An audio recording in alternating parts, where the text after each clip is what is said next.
Welcome back to part two as we continue exploring our special four-part series on men's mental health. In our last episode, we discussed the stigma surrounding men's mental health and shared a couple of practical tips for recognizing and addressing those issues. But today, we're going to focus on something that affects many men. And it doesn't matter whether you're in a position of a high pressure role or just an everyday father looking to lead their family. We're going to talk about recognizing and managing anxiety and depression. Now, anxiety and depression are two of the most common mental health issues that men can face today, and they have a profound impact on our lives if they're left unaddressed. And so many men experience these conditions, but we tend to struggle to identify the symptoms, or we're just too ashamed to seek help. And so in this episode, I'm going to break down the signs of anxiety and depression. We're going to explore how they manifest in men, and we're going to provide some practical strategies for managing these challenges. And so understanding anxiety and depression is going to be crucial for us in maintaining our mental well-being and ensuring we can thrive in both our personal and our professional lives. Now, before we get into all that, we know that being a man today has never been more challenging. And so the pain we feel is real. It's a pain of loneliness and it's a pain of unworthiness.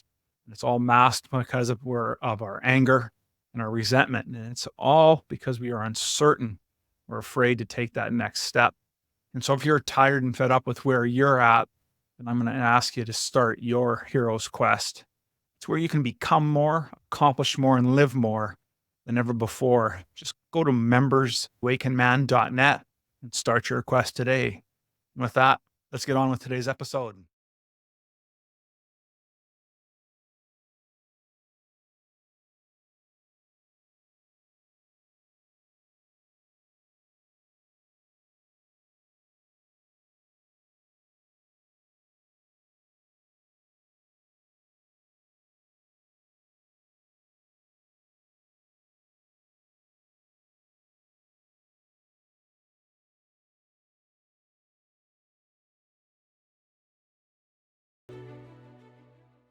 Welcome, everyone, to the Revolutionary Man podcast. I'm the founder of the Awakened Man movement and your host, Alain Dumonceaux.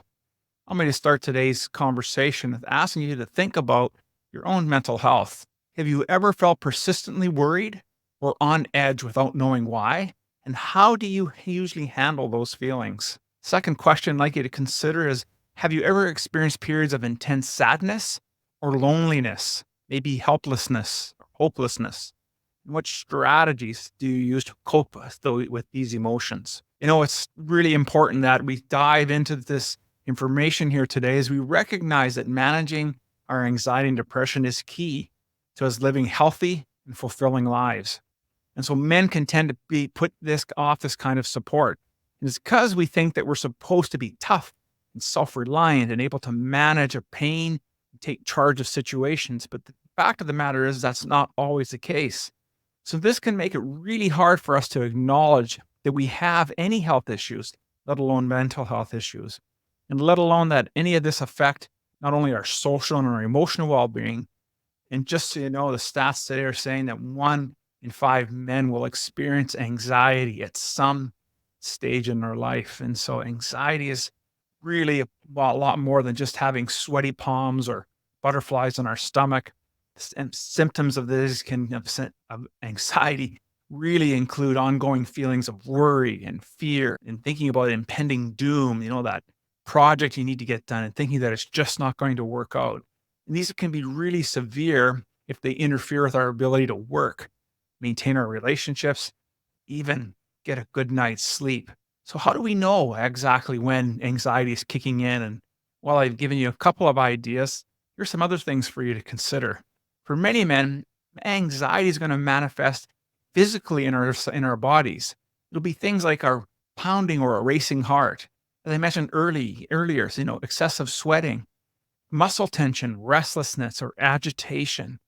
You can even become dizzy and have a bit of vertigo. There's also a bit of shortness of breath or choking sensations, insomnia, and panic attacks.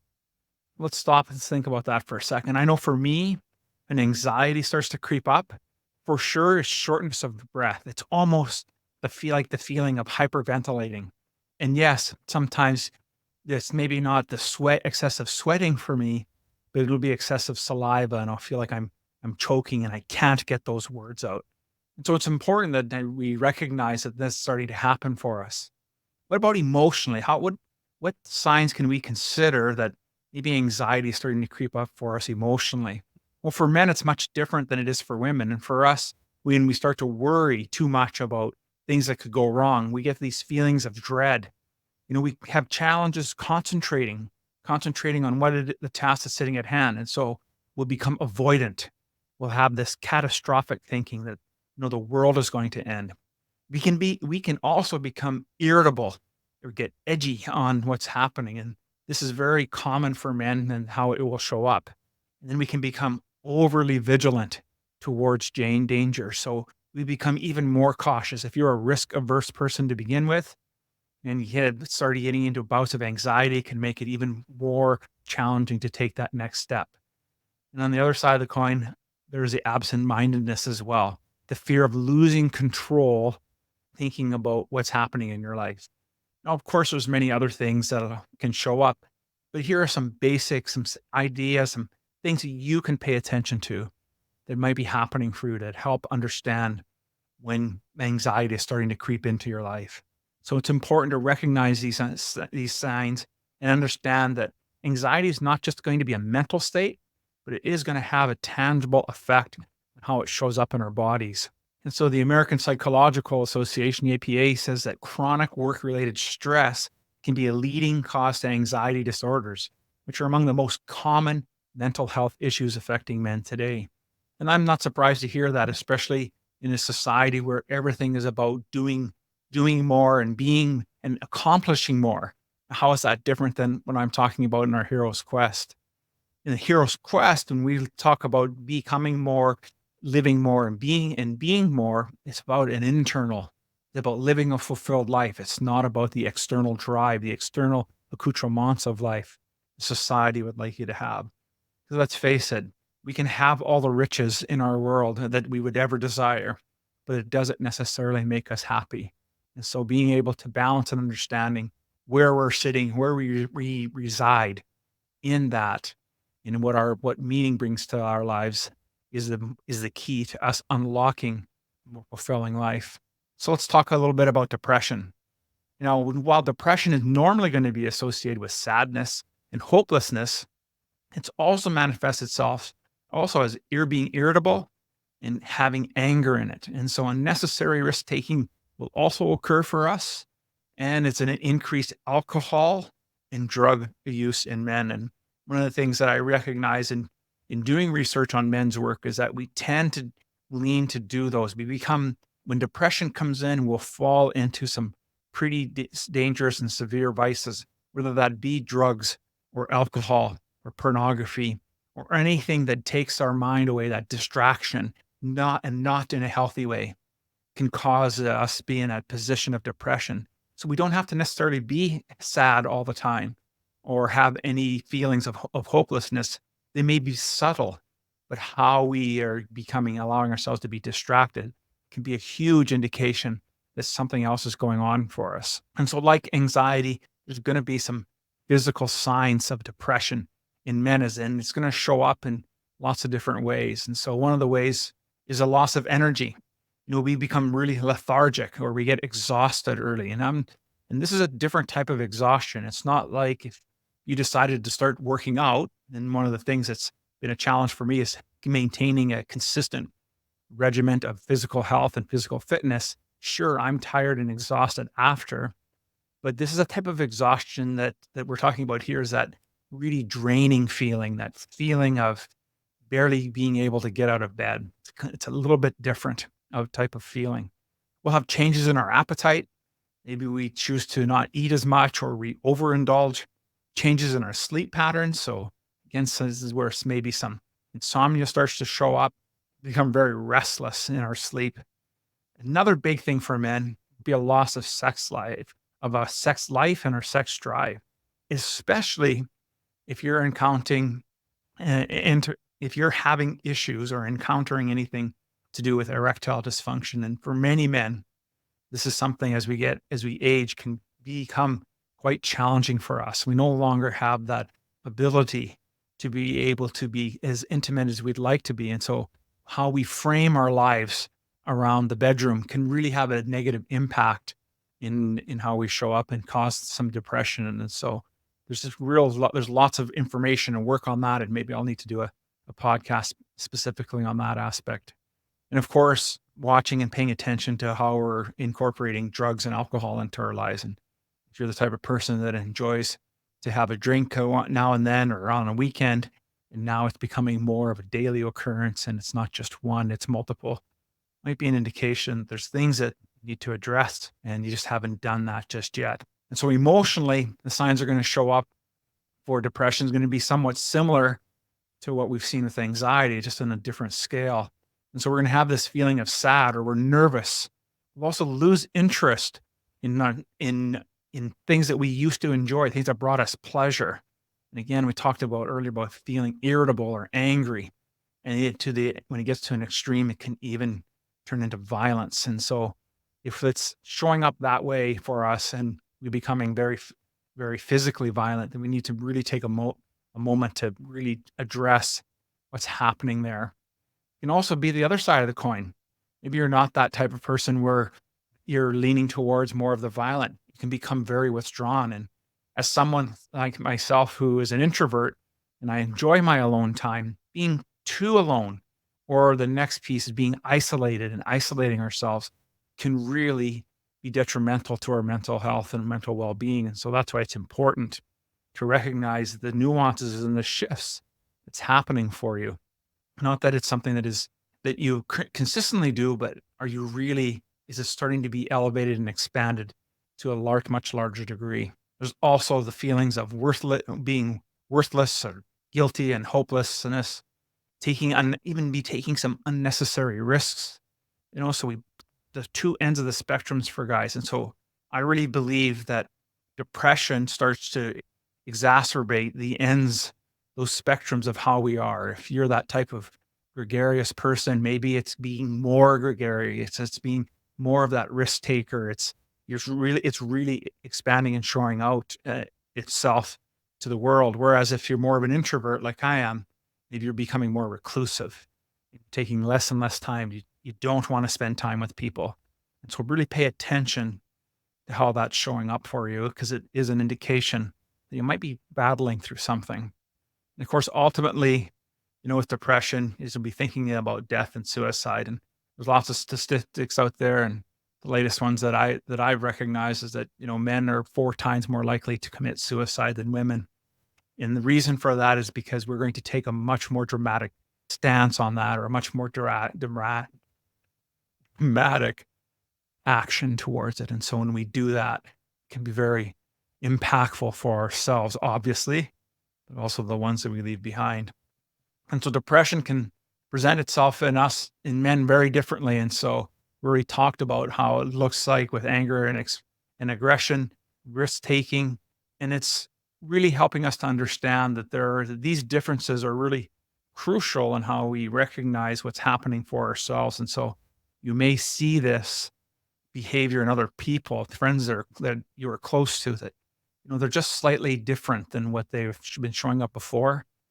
Could be an indication of the things that they're struggling. And so again, when we look at the National Institute on Mental Health, they indicate that men are less likely to recognize our symptoms and less likely to seek help. And so it's often leading to untreated depression, and it's a severe consequences. And so it's really important, gentlemen, that we pay attention to how we're showing up in life and to listen to those that care for us, as they can help steer us in a better direction. So let me tell you a little story about Mike. He's a successful executive who went through a profound mental health journey. See, Mike was always a pillar of strength among his peers, and he had a high-powered job, a loving family, and seemingly it was a perfect life.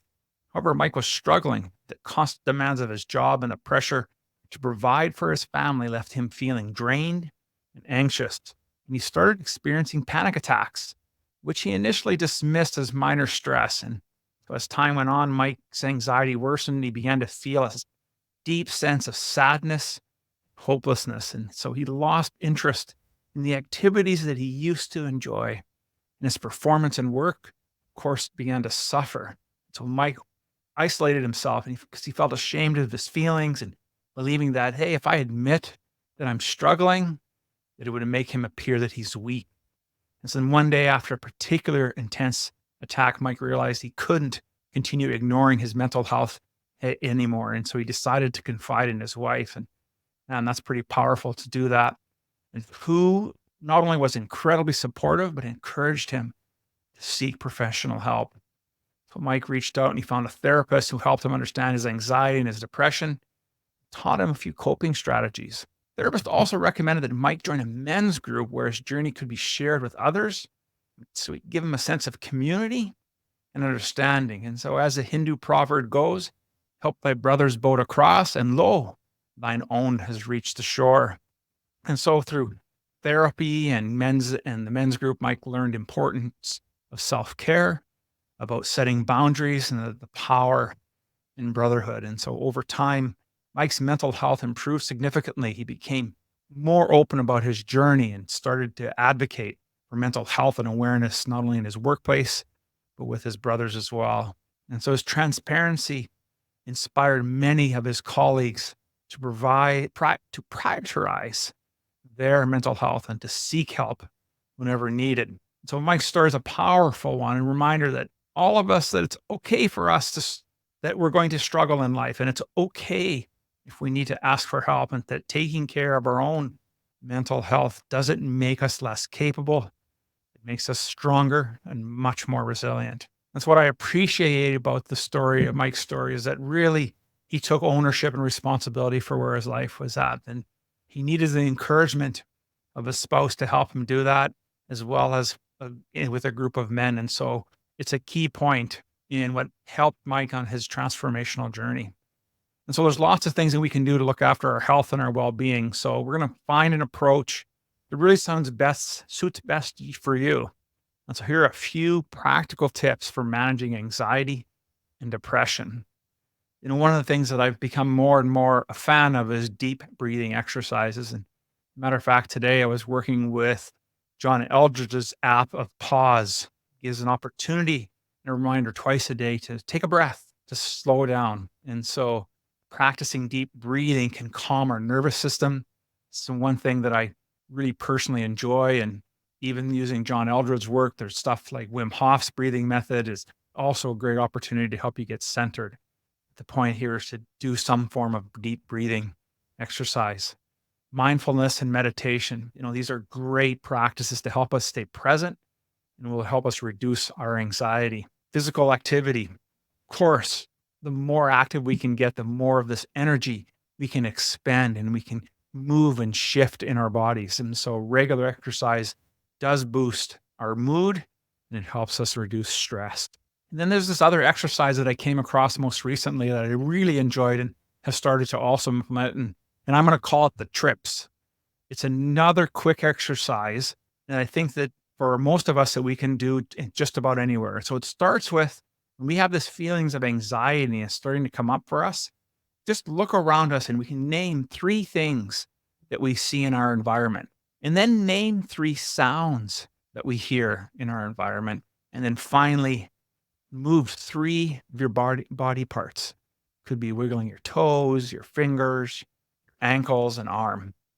See, whenever we feel our brain is just going a million miles an hour, this little mental trick will help center ourselves and bring us back into the present moment. Because you've ever noticed that when you're dealing with anxiety or depression, we'll stay with anxiety at this moment, is that we're always in a different time and space. It's either in the past or way off in the future. And neither of those we have much control over, but we do have control with what's happening right in front of us. And so what can we do about coping and some strategy of coping with depression? We're going to talk about creating a toolness wellness toolbox here.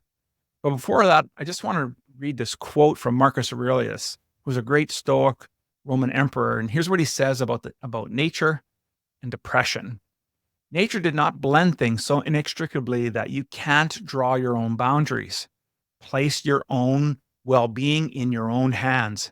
It's quite possible to be a good man without anyone realizing it. Remember that. And this too, you don't need much to live happily. And just because you've abandoned your hopes of becoming a great thinker or a scientist, don't give up on attaining freedom, achieving humility, serving others, and obeying God. I think what a great way for us to really center ourselves and understand what our definition of being a man is today. And so, what are other things that we can do to help us cope and manage our depression? Keeping a regular schedule can help us provide some sense of normalcy. And it also gives us an opportunity to truly keep the main thing, what is truly important in your life. And then connecting with others. I've talked already so far today about joining a men's group and participating in something around with other folks. It gives you an opportunity to really combat the isolation aspect that we tend to put ourselves into as men, and to get out there and be around men who have similar mindsets. And then seek professional help. I won't sit here and advocate and say that joining a men's group will be the be all and end all. I think there are moments and there are times when a combination thereof with therapy and men's work can help you move through the darkest points of your life. And so self-care is really important. And so we want to set some really realistic goals. And so being able to prioritize our self-care activities will bring us not only joy, but also relaxation. And so consider just reading a good book, listening to music, doing something that's spontaneous, and spending time in nature. These are all great ideas for us to combat those issues of dealing with anxiety or depression. And then I'd also like you to really review your goals and your mission. I want to ask yourself, are you focused on the result or the activity?